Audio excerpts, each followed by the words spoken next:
Spiderman Hostile Takeover. Chapter 33. There was a segment on the news about Fisk, and Peter picked up the remote to turn it off, but he couldn't will his thumb to do the work. Every day seemed like the one before it. The weeks since Watanabe ended their partnership, since MJ broke up with him, had passed in a fog. Peter still went out as Spider-Man. He even faced both the Scorpion and Electro again, this time sending them to the raft. The city still needed protecting, after all. Even if many of the people he saved were afraid of him, he stayed away from Fisk because Watanabe asked him to. It would make things worse, she said. But he didn't know how they could be any worse. Through it all, he remembered Anika. Anger flared up. But now it was mixed with despair and a sense of helplessness.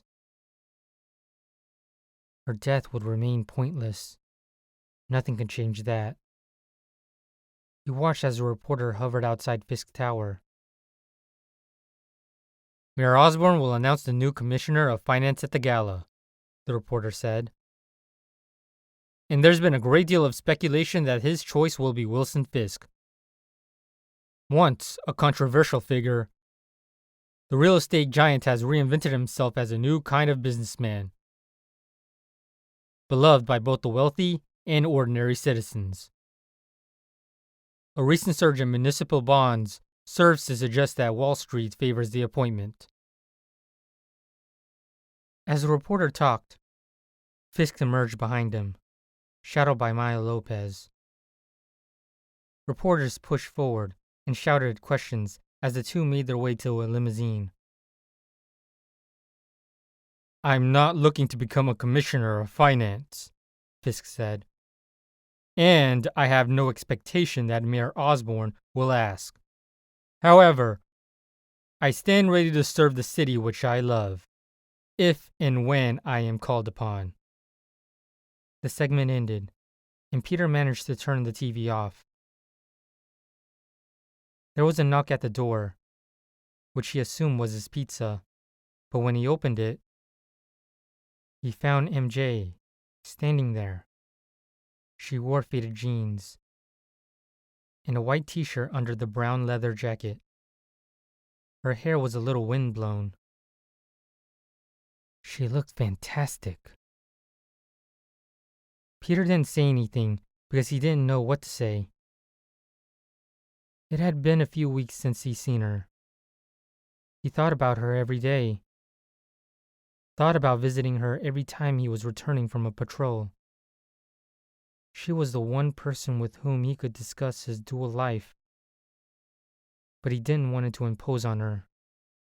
She'd asked her for her space, and he was going to give it to her. Hello, MJ said. I think that's the traditional greeting. Oh, sorry, he said, moving aside to let her in.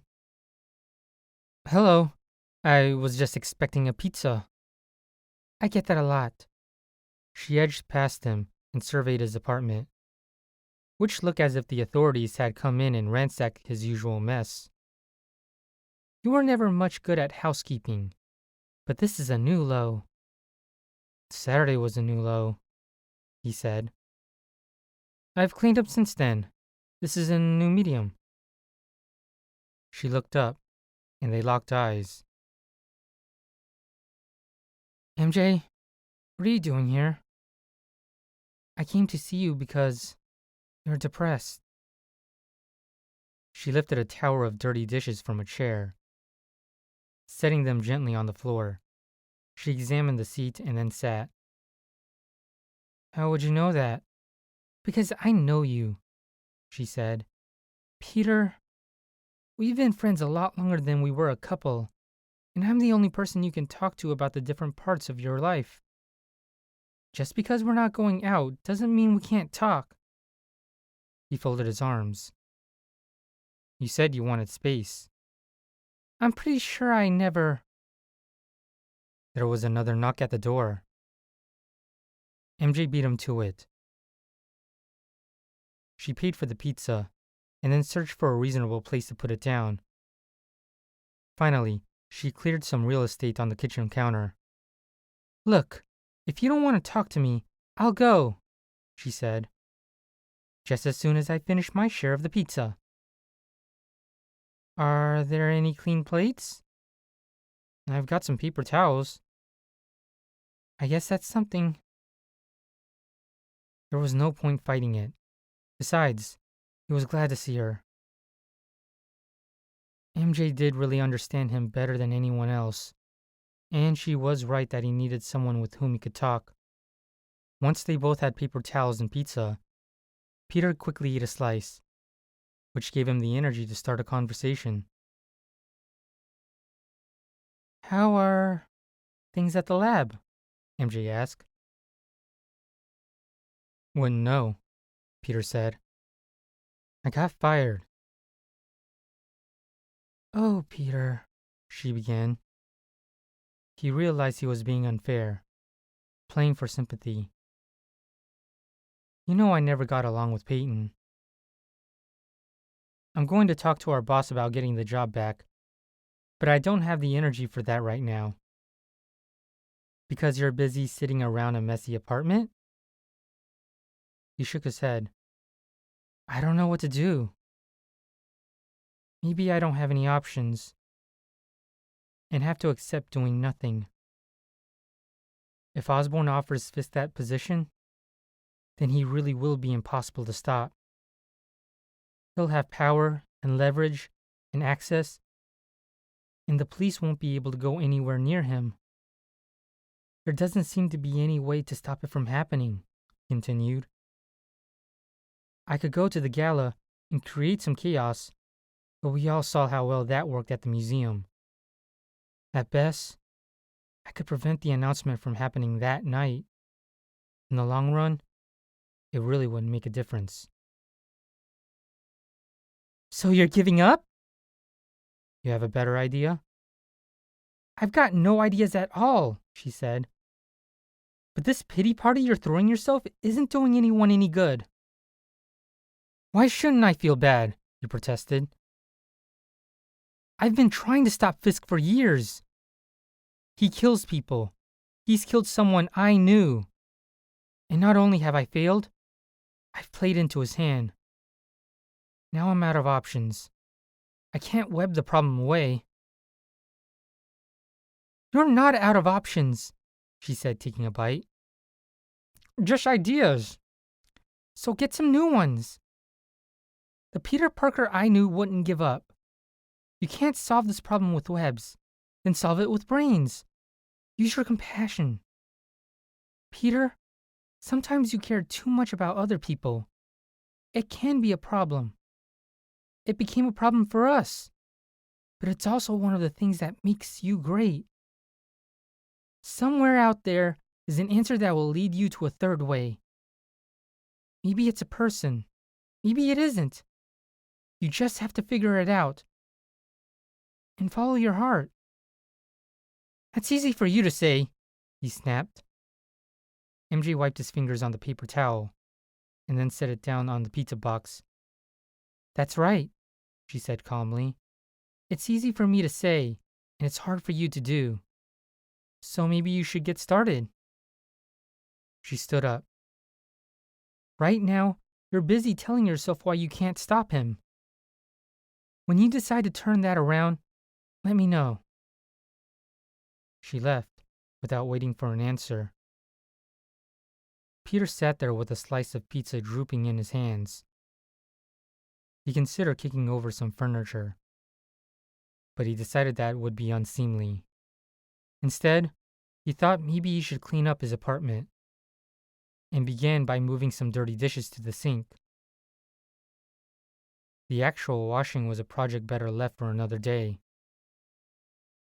Then he dropped down onto his sofa and decided he was angry. Being angry wasn't proof that she was wrong. and that bugged the hell out of him. Annoyingly, it might be proof that she was right. He was giving up. But he didn't see how his compassion was going to stop a monster like Fisk. It had been a pep talk, but she was right. He couldn't allow Fisk to win. He had to try. To really try. He needed a way to get to Fisk, to stop him. That didn't involve a direct confrontation. That might mean going through someone else. But who? Watanabe was out. Damn it! She's right, he thought. But for the first time in weeks, he felt himself smiling. MJ had just outsmarted him. And when Mary Jane did her thing, it was a delight to behold. He was also smiling because he had an inkling of an idea.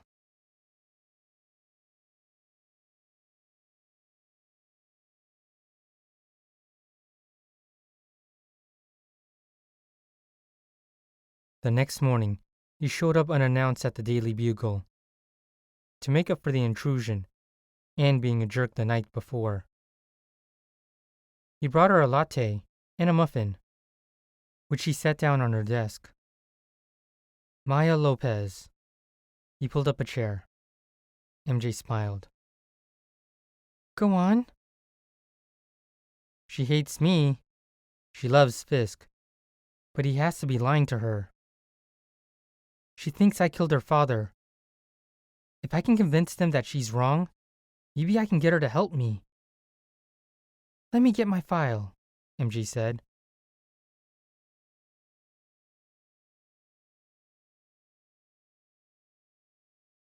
Maya thought her heart might simply stop. She emerged from her bathroom after showering and found a note attached to her wall.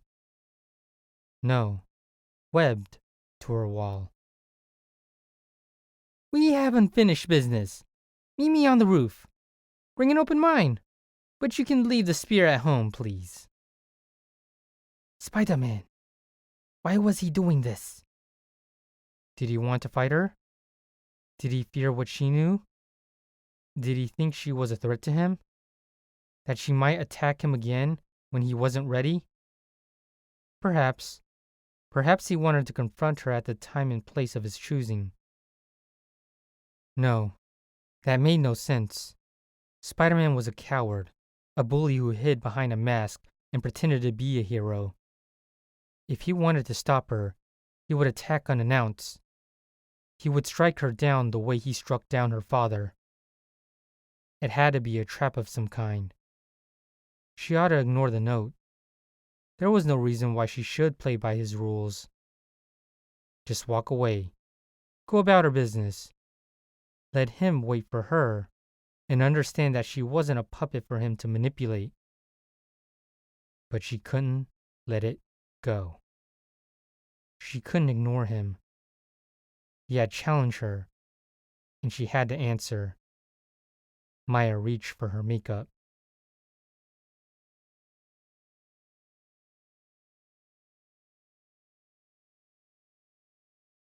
Echo stepped out onto the roof, prepared for him to swing down and attempt to catch her in his webs.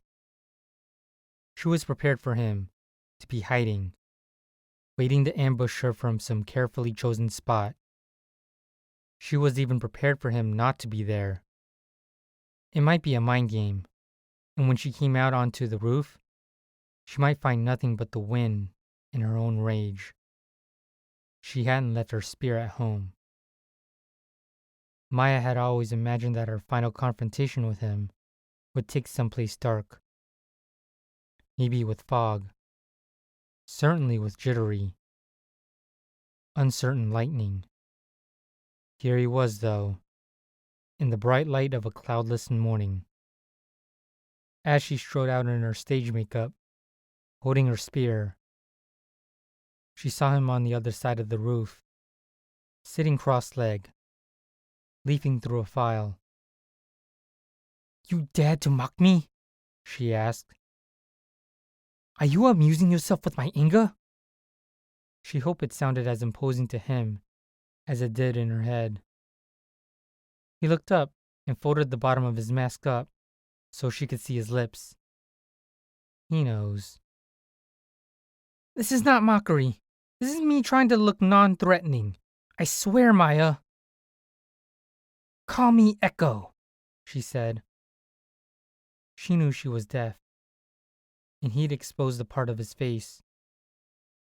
It meant nothing. Even with her perfect memory, she doubted she could identify him from just a mouth. But that wasn't the point. Masks and costumes and the handprint, these were all forms of armor. He was exposing himself, making himself weak. His suit was part of his power, just as much as his webs and his abilities. If he wished to weaken himself, she would show him strength. She charged, seeming to take his time as if he was unafraid. He rose slowly. He placed the file on the ground and shot a small strand of web to keep it in place. He then turned to face her. I do not want to fight you, he said. I want to talk. Maya thrust her spear at him, but he sidestepped it easily. She began to feel a current of doubt course through her. She knew how to fight him when he was behaving like himself, when he was fighting back, but he was behaving strangely. Echo didn't know how to counter that, yet she needed to try. She ran toward him and jabbed again. This time, she anticipated his dodge. She'd seen it once, and she knew it was coming. Maya raised the spear, and his legs collided with the shaft, throwing him off balance. Spiderman tumbled and landed on the roof, but he bounced back quickly and faced her. She braced herself, but he didn't charge. He didn't shoot his webs. 20 feet away, he stood with his hands up. This is the part where we talk. You killed my father, she said. Stop playing games and fight me. I am not playing a game, he said. Please, just listen. It had to be a ploy, a trap. If she knew what he intended, she could beat him. In her mind, she reviewed everything since she set foot on the roof. Where had he started? Where had he moved? Was he trying to maneuver her into a specific position? Nothing added up. He was acting like he really did want to talk to her. If that's what he wanted, though, it was the last thing he would get. She charged forward again, moving as though she planned to jab him. But this time, she tossed a spear, a bullet to his chest. His mouth fell open in surprise. He dropped down to his back as the spear sailed over his head and then shot out a web, catching it before it could go over the side of the roof. While leaping to his feet, moving himself out of her way, he yanked the spear back to him. He caught it by the shaft, set it down gently, and stepped away from it. You can have it back, he said, if you promise to play nice. He took a few steps back. You think you can belittle me? She snarled. It made her furious that he would toy with her this way. Yet, he stood with his hands up, palms forward. He shifted slightly so she'd be able to read his lips. I am not belittling you or playing games. I am trying to talk to you. I understand your rage. I know what it is to lose people, but I didn't kill your father. Maya, you have been told that I did, but it's not true. You're a liar, she said, and she swung at him, but he was already gone, already in the air. He landed and faced her again. Not lying. I did not kill him, but I know who did. I have proof. In the file. You're trying to trick me. She scooped up the spear and jabbed at him. To put me off my guard! Why would I do that? Why would he do that? It was a good question. What did he have to gain by lying? She wished she could see his eyes. She could often tell lying from what people did with their eyes. But he wore that mask. Seeing his mouth wasn't enough. She thrust the spear forward again. If I wanted to hurt you, he said, stepping out of the way, why would I come up here to talk to you? I know where you live. I can follow just about anyone. Without any difficulty. Ambushing someone is easy. Trying to talk to them while they're trying to impale you is a little harder. She took a step back and braced herself. Raised her spear as if to ward off an attack. It never came. Did you review the police file? He took a step back. His shoulders looked relaxed, as if he knew she was softening. Did you ever look at the evidence? Of course I did. She jabbed at him again, pointlessly. He was making a fool of her, and she was letting him pull her strings. So she stopped and placed the butt of the spear on the ground, watching him, ready to let him say what he had come to say. She would wait for her moment, though. She would be ready to strike. If you had reviewed the file, then you would know that I could not have killed him. The files say no one else could have killed him. His mouth twisted. Fisk got you the file, I suppose? She said nothing. You must have seen a fake, he said. I have a copy of the real police file, right here. He pointed at the file on the ground. Look at it. I read it. And do you know what it looks like? Whoever gave you that spear is the person who murdered your father. She took a step back. You're trying to throw me off my game. He took a step forward, his hands up, as if he was surrendering. She turned the spear toward him. I want you to hear the truth, he said. I am making myself vulnerable because I want you to see how serious I am. Just look at the file. Whoever surrenders his power is a fool, she told him. Maybe so, he responded. But I would rather be a weak fool than an evil crime lord. A really fat evil crime lord, with giant fists. They're like... He lowered his hands and held them in front of him, making a shape like a ball. They're like crazy big.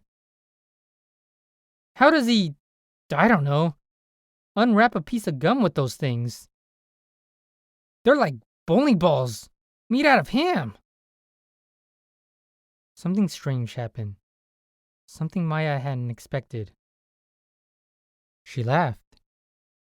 Spiderman had made her laugh, and she didn't know what to do with that fact, because she could see he wasn't a monster.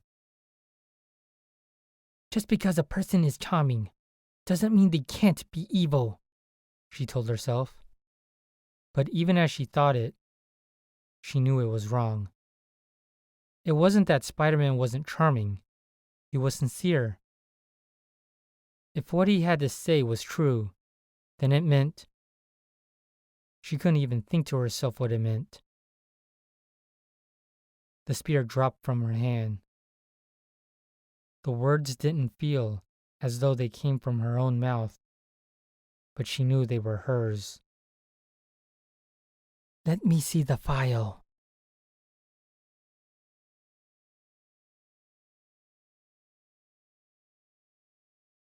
How do I know it's real? She closed the file. You're the victim's daughter, Spider-Man told her. You can go to the police and request a copy for yourself. You'll find what's in here. Not what Fisk has shown you. She blinked several times rapidly. I've been living with the man who killed my father? He lied to me.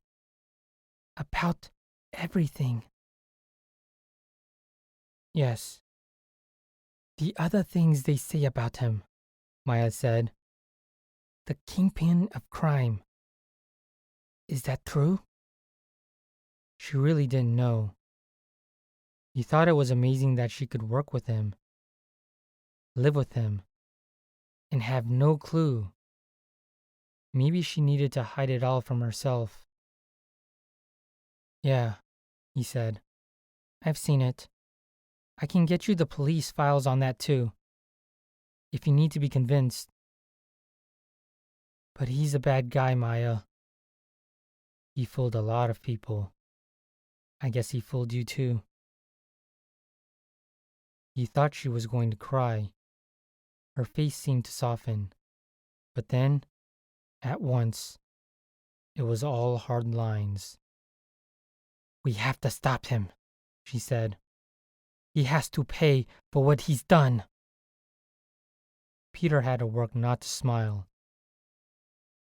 I was hoping you would say that.